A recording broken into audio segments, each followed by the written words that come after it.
Right, limits help us to figure out when functions are continuous. We've talked in the past about that functions are continuous if we don't have to pick up our pencil when we're writing them out, when we're graphing them. That's not a very good technical definition, so we're going to get a little bit more technical here. For a function to be continuous, it has to be continuous at every point along that function, or at least along the interval that you're looking at. So we have three qualifications for a function to be continuous at a point. The first qualification is that the function has to be defined at this point.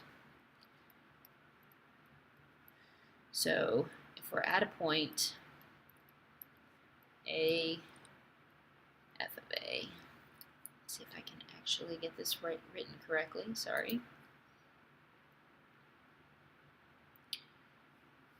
It's continuous if the function is defined there, if the limit exists there, and they have to be equal to each other. So on the video about the limits in the graphs, we had a picture where we had a hole and then the point didn't fill in the hole, and so that wouldn't have been a continuous function at that point because we would have a hole there. So for example, if we have a function that looks like this,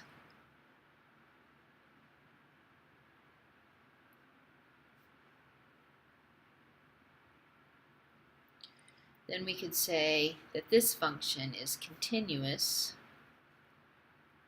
on the interval from negative infinity to negative 1, and from negative 1 to 2, and from 2 to infinity. Now notice we use interval notation.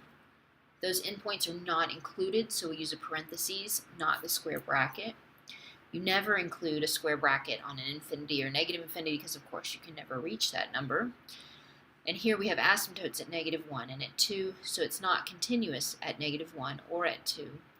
So we have these parenthesis points here. So these are the intervals that this function would be considered continuous.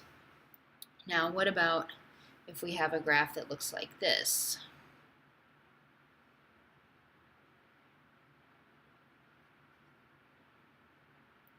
We have a hole here, and then it's defined here, and I ask you, is this continuous at x equals 0? Well, the first thing we look at is what's the function defined as at f at 0. Well, f at 0 is here at 0. And then we look at the limit as x goes to 0 of the function, and the limit is 3 because from both sides it's heading towards the function value of 3.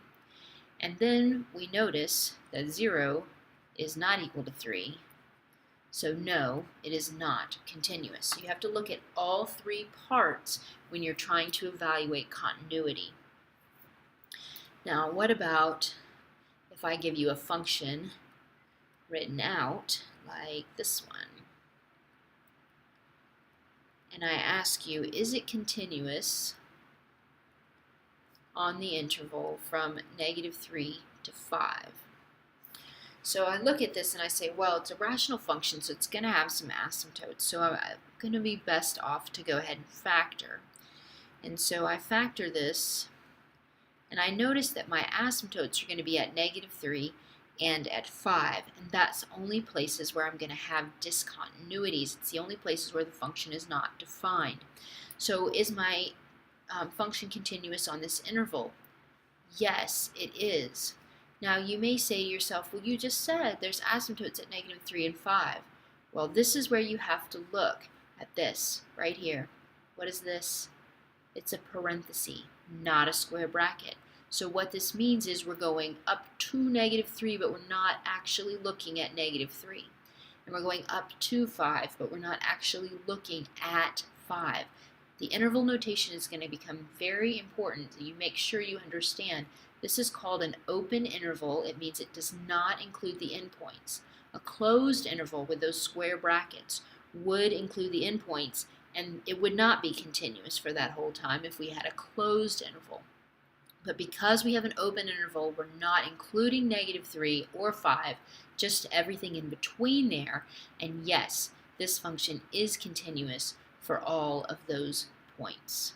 So continuity, make sure the function is defined there, make sure the limit exists, and make sure they're equal to each other. Every single time you're asked a question about continuity, you need to make sure you've written out all 3 of those steps.